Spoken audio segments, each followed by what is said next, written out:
তৃণমূলের প্রতিটা জনপ্রতিনিধি, আমি আর নাম করে তাদের লজ্জা দেব না, প্রতিটা জনপ্রতিনিধি বিজেপির প্রতিটা নেতাকে ফোন করে সারেন্ডার করে দিয়েছে, বলেছে ইমিডিয়েট তারা বিজেপি জয়েন করতে চায়। কিন্তু বিজেপি একটা প্রেস কনফারেন্স করে পরিষ্কার বলে দিয়েছে কাউকে এইভাবে জয়েন করানো হবে না, এইভাবে বিজেপিতে যোগ দেওয়া যায় না। আমি স্পষ্টভাবে ভিডিওতে বলছি আমি বিজেপি জয়েন করতে চাইও নি। বিজেপির শীর্ষ নেতৃত্ব, সেটা বাংলার হোক দিল্লির হোক, কেউ আমাকে বলেও নি বিজেপি করতে। উল্টে বলেছে তুমি তৃণমূল করো, শুধু বলেছে ব্যক্তিগত আক্রমণ কাউকে করো না। তাই আমি আবারও বলছি যে এই হাই ভোল্টেজ ইলেকশনের সময় তৃণমূলের মুখপাত্র হওয়ার সুবাদে বা তৃণমূলের মুখপাত্র হওয়ার জন্য দলীয় নির্দেশে বা কখনো কখনো আবেগপ্রবণ হয়ে যদি আমি কোনো অশালীন মন্তব্য, কুরুচিকর মন্তব্য, ব্যক্তিগত আক্রমণ করে থাকি, তার জন্য আমি ক্ষমা প্রার্থী। তার সাথে এটাও বলবো, ডাইরেক্ট ব্যক্তিগত স্তরে যেহেতু তার নম্বর নেই আমার কাছে বা তার সাথে আমার যোগাযোগ নেই, বিজেপির নেতা শুভেন্দু অধিকারী, তাকে আমি অনেক পার্সোনাল অ্যাটাক করেছি, অনেক। নন্দীগ্রামে দাঁড়িয়ে তার বিরুদ্ধে বিরোধী মন্তব্য করেছি 99% দলীয় নির্দেশে এবং 1% কখনো কখনো আবেগপ্রবণ হয়ে, কারণ আমরা সরকারে ছিলাম, আমরা ক্ষমতায় ছিলাম। আমি শুভেন্দুদার কাছে সেই সকল মন্তব্যের জন্য ক্ষমা প্রার্থী। আপনি শুভেন্দুদা বলেছিলেন ভোটের শত্রুতা ভোটেই থাক।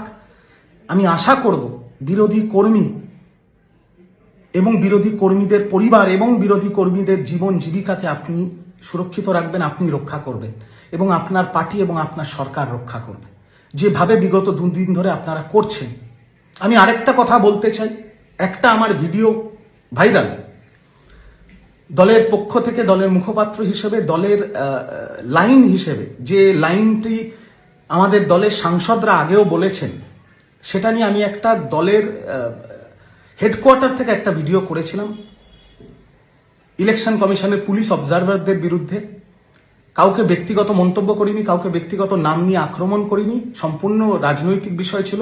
দলীয় মুখপাত্র দলীয় পার্টির লাইন, পার্টি স্ট্যান্ড ধরে বলেছিল। আর যে কথাগুলো আমি বলেছিলাম সেটা আমার আগে দলের সাংসদরাও বলেছিল, সেটা সারা বিশ্ব জুড়ে, ভারতবর্ষ জুড়ে ভাইরাল।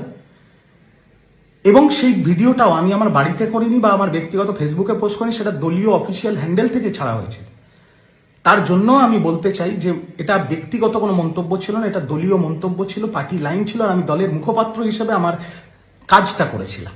ভিডিওটাকে আর দীর্ঘায়ু করব না, এইটুকু বলবো, নতুন সরকার গঠন হচ্ছে বাংলায়, বিজেপির সরকার গঠন হচ্ছে বাংলায়।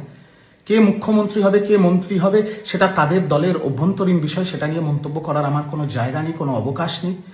বাট তারা যে সৌজন্য দেখিয়েছে আমাকে, আমার পরিবারকে এবং আমার দলের কর্মীদের, তারা যেভাবে রক্ষা করেছে, এর জন্য আমি অকুণ্ঠ প্রশংসা করছি এবং আমি ওপেনলি বলছি তাদের এই সৌজন্য এবং উদারতার জন্য আমি অন্তত ব্যক্তিগত স্তরে চিরকৃতজ্ঞ থাকব।